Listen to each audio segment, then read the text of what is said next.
Hey y'all, welcome back to the channel. Bluegrass Trapper here. Appreciate you clicking on this video. So, I know it's only August, still a few months, two or three months before trapping season, before people really get into trapping. But I was out here mowing the grass the other day, and when I was mowing, I seen some couple spots that had what I call tough fall grass.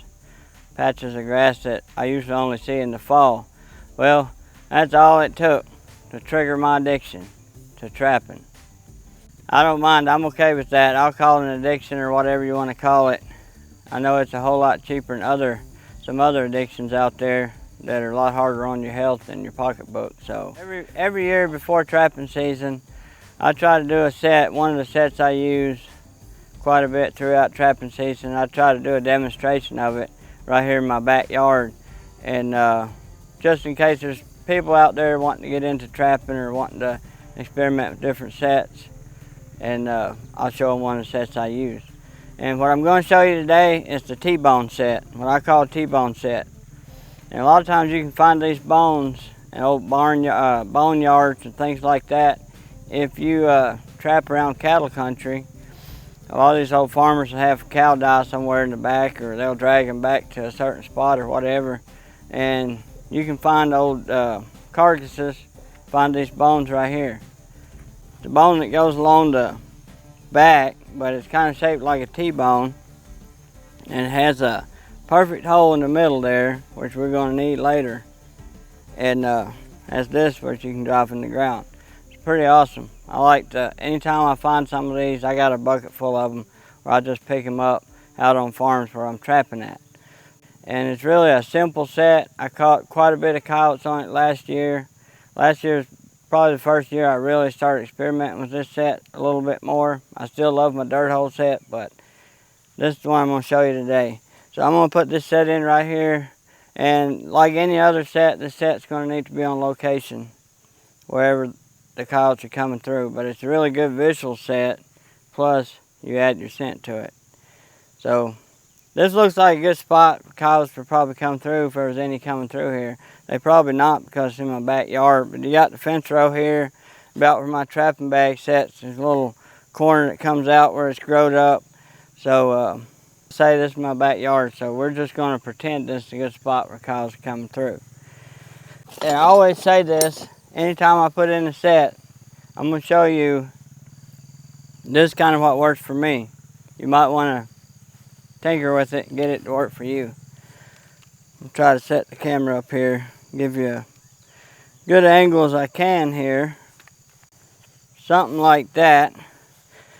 So I'm going to pretend the wind's kind of blowing this way, and the coyotes are probably going to be running out about 10-15 feet from this edge right here. And what I do is I like to dig a trap bed out first, bed my trap.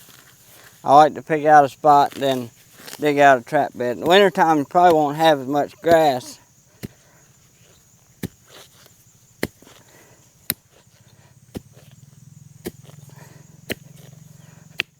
And these sets, I like to blend them in somewhat.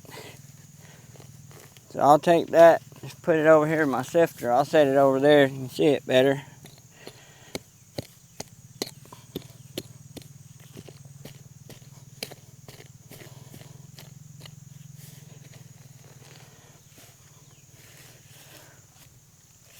I'll take and get rid of some of that loose stuff.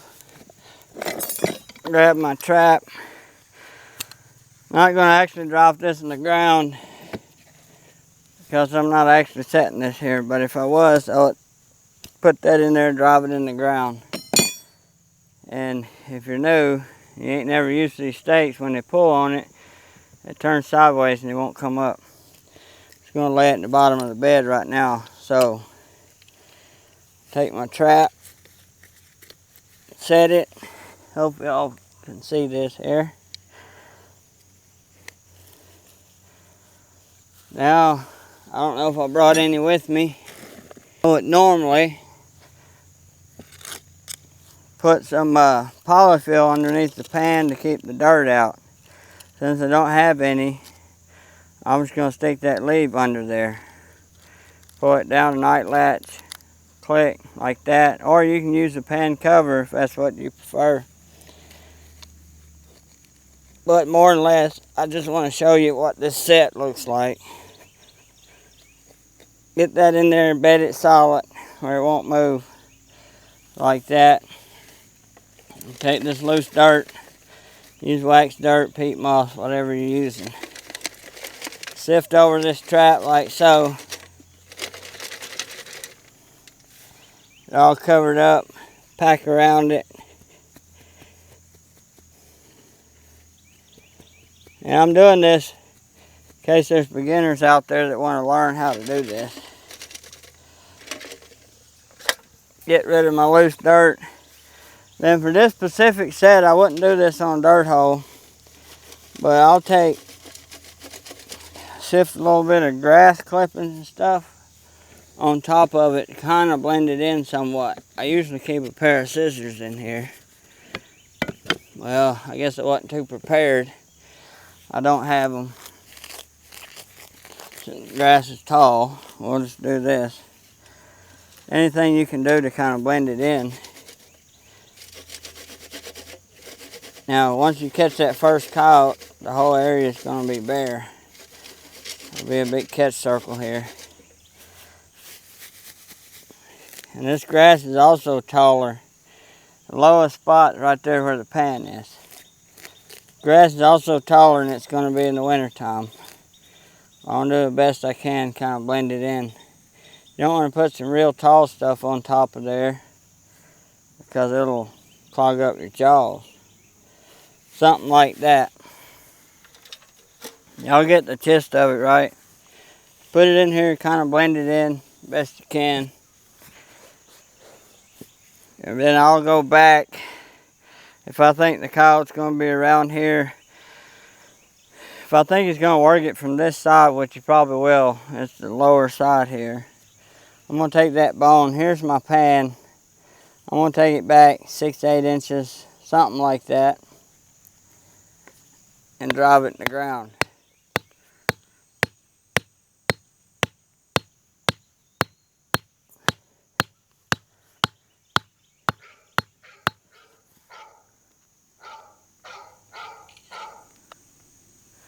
And I'll drop that down about somewhere like that. That's probably sticking up 2 or 3 inches. Like I say, the grass doesn't help around here. Anyway, so there it is. Here's my pan. Bone's about right there. You can use a little bit of backing behind here just to make them want to work it from this side. That's offset a little bit from it too, but you can also put 2 traps if you're worried about if you start missing them, but I wouldn't worry too much about it because they're going to come in, grab a hold of that and try to run off with it. They can't because it's in the ground. They can't do it real easy. So they're going to stomp around here, and hopefully one of those times they step on your pan, and voila. And like I say, this worked quite a bit last winter for me. Then I'll take some bait. You can use the bait of your choice, whatever you like using. Obviously I'm using mine because I got it and I make it, so that's what I'm going to use. And I'll put some bait right there in that hole. That's why that hole is so important. You want that hole there. And that way they can't just run off with it, with your bait. It's inside the hole. I'll even smear some on top, like on the bone right there. Makes it look kind of wet, like there's still something on it. That's plenty of smell there. Then I'll take a little lure.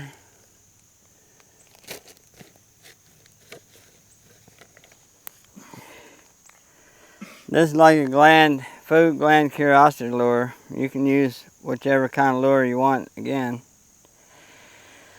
And I'm going to smear some of this lure right here on the side of that little bone there and down on the bone that goes into the ground, the stem of it, whatever you want to call it. Smear a little bit of that, because that also gives you another option. If the coyote don't want to eat that, they don't want what's in there, they smell a gland. If you got coyote pee, squirt a little bit on that bone, like that. Or fox pee, whatever you got. Coyote will still pee on it. Don't matter if fox, bobcat, coyote, or whatever.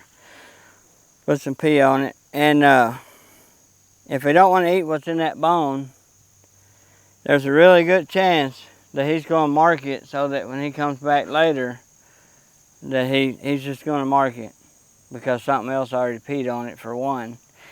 So there's a good chance that he'll come around here, hike a leg, and when he does, he's going to walk over this, and hopefully one of the 4 legs will get caught. Bam, you got a coyote. So it kind of works 2 ways. They want to eat it or they want to pee on it. And I don't know, last winter, caught several coyotes with this set. I really had good success with it last year, and I'll be using it some this year. That's just one of the sets I wanted to show y'all this fall before trapping season that I've been using last winter quite a bit, along with dirt hole sets and scent post sets and whatnot. And that set caught several coyotes for me. I don't remember exactly how many, but I'd say 10, 12 anyway. So it's a good set to have in your toolbox, and use it alongside of dirt hole sets. Put a dirt hole set in, go over 10 feet, put a T-bone set in. That way you're changing things up and have options. And so hopefully it helps somebody. If y'all would like to see some of the other sets that I usually use during trapping season, if y'all would like to see that before trapping season, let me know. And I'll be happy to demonstrate other sets as well.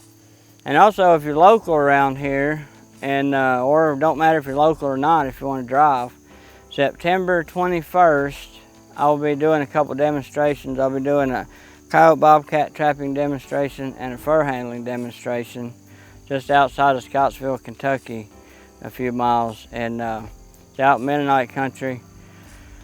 And we're having a trapping get-together and a foraging get-together out there.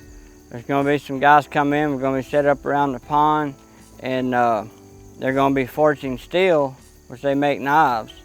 And then we're going to be doing a trapping convention at the same time, simultaneously with the foraging thing.